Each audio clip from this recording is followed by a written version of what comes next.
если вы хотите увидеть всю красоту, мощь и величие самого высокого в Крыму водопада, то самое время посетить его зимой. В другое время года увидеть водопад полностью вам помешают листья деревьев и кусты.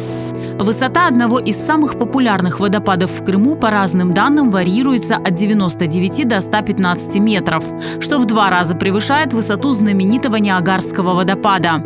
Летом чаще всего Учансу пересыхает, и можно увидеть только трассу, по которой спускается вода. Именно сейчас, в это время года, водопад очень шумный и полноводный. Это связано с большим количеством осадков и таянием снега.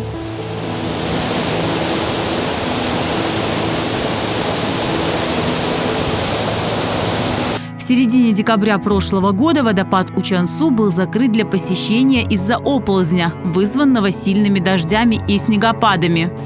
Эта тропинка раньше вела наверх. Отсюда можно было подняться и увидеть водопад сверху. Но сейчас она закрыта.